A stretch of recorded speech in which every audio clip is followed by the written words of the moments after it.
Imagine getting a phone call telling you that your child was in an accident caused by a drunk driver.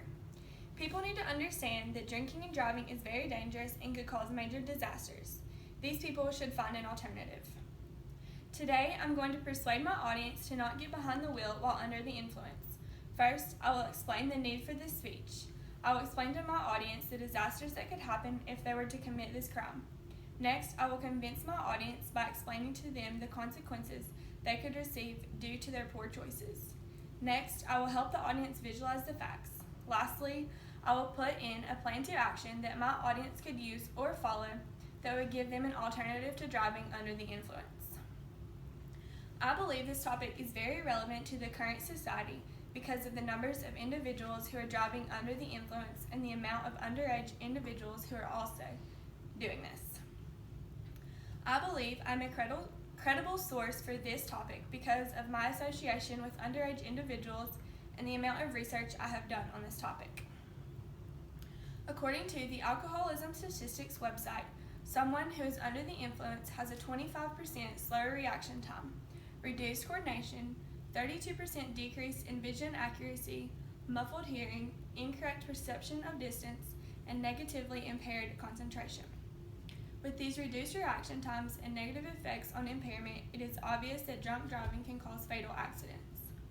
Because of these impaired reactions, many fatal crashes are caused and many lives are taken. According to NHTSA, in 2015, 10,265 people were killed in crashes due to drunk drivers. This number accounts for 1/3 of all traffic-related deaths. The cost of these crashes and deaths are an average of $44 billion per year. It is also said that men are more likely to be driving while impaired than women are. There are many fatal crashes that have resulted in multiple deaths. Here are a few examples given by ProjectNo.com. They are: a crash that occurred in Taconic State Park, New York in July of 2009. This crash occurred when a 36-year-old woman with alcohol intoxication drove her minivan in the wrong direction on the parkway. She crashed into an SUV and killed 3 people in the SUV, as well as 4 people in her own car and herself. Another is a crash in Carlton, Kentucky during May of 1988. This bus crash is often called the worst drunk driving accident in the United States history. A pickup truck driven by an intoxicated man crashed into a school bus carrying 67 people. 27 children and teenagers were killed and 34 were injured. Finally, a crash that occurred in Toledo, Ohio in December of 2007.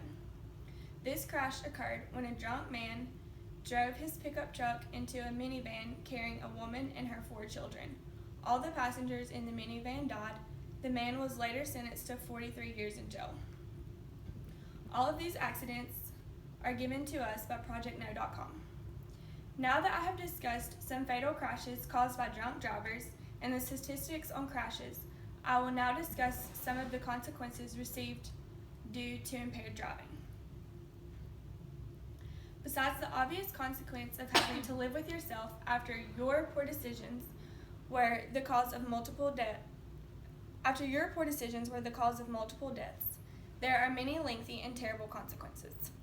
According to alcoholismstatistics.com, 1.1 million drivers were arrested for driving under the influence of alcohol or narcotics. You will always be arrested and have to spend some amount of time in jail for this crime. There are multiple consequences and levels of punishment that could be enforced on an individual. One of the first-time offenses for drinking and driving is a fine of up to $10,000. The people at NHTSA explained to us a consequence using a breathalyzer. There are some states, including the United States, where an ignition interlock device is installed in your car. This is a breath test device that is installed to your ignition, meaning that the vehicle will not start until the driver blows into the device. The offender also has to blow less than a .02 set limit from the BAC. This is a very great invention that will keep drunk drivers off the road. Now that I have discussed the consequences of drinking and driving, I will now discuss the ways in which it can be prevented and plans someone can make to avoid driving under the influence. According to the people at NHTSA, one of the obvious steps that should be put into action is to designate a driver for the group before even drinking or going out. Another good idea is that if you are out and see someone who is drinking and thinking about driving, you as a friend or a good Samaritan should not allow them to get behind the wheel. If you are the person in charge of a party, you could take it upon yourself to be sure everyone who is drinking is leaving with someone who is sober. A very common option that many college students and people in larger cities could use would be to call an Uber. An Uber is a drunk driving service. It is similar to a taxi, but used specifically for individuals who have been drinking, though there is also always the option of a taxi. NHTSA actually has an app themselves called Safer Ride. This app is set up to be able to assist a person in calling a friend or family member, pinpointing your location, and then arranging for you to be picked up by that family member or friend. In conclusion, I am giving this speech in order to persuade people not to drink and drive, to help them understand the consequences due to driving while impaired and ways to prevent drunk drivers.